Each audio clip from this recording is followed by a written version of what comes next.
tenter de faire face à la pénurie de gaz due à la crise ukrainienne, l'Italie poursuit sa politique de diversification de ses approvisionnements en gaz.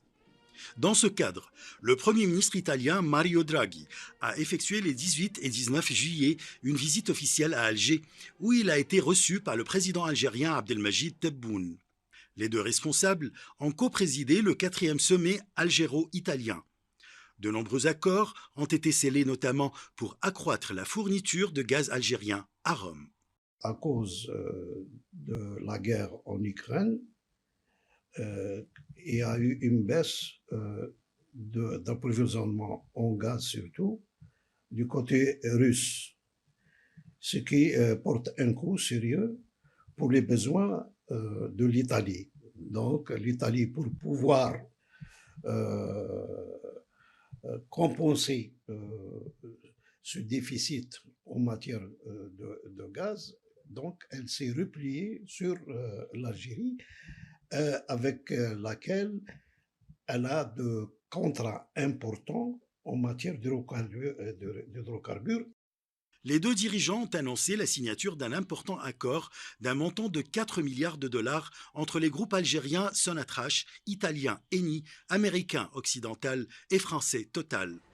Ce contrat, d'une durée de 25 ans, porte sur l'exploitation des gisements gaziers et pétroliers du bassin de Berkine dans le sud-est algérien.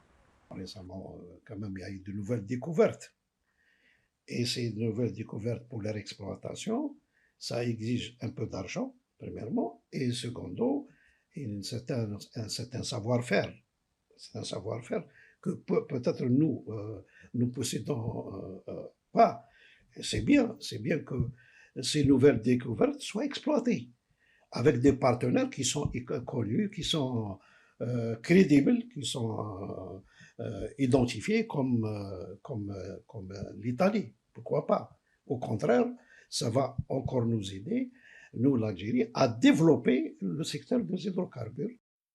Outre les accords énergétiques, Tebboune et Draghi ont signé des mémorandums d'entente et accords concernant la justice, les micro-entreprises et start-up, la coopération industrielle et le développement durable.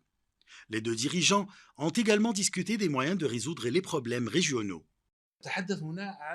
Il y a une convergence de vues entre l'Algérie et l'Italie sur la question libyenne. Ce qui s'y passe et la solution à cette crise doit être interlibyenne à travers des élections qui mènent à la création d'institutions élues, ainsi qu'en ce qui concerne les causes au Mali et au Niger.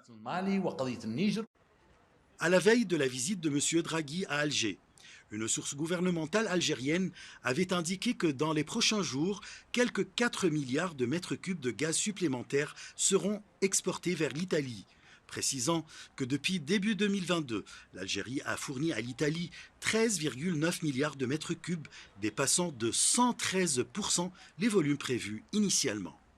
Achraf Massoud pour CGT1 français.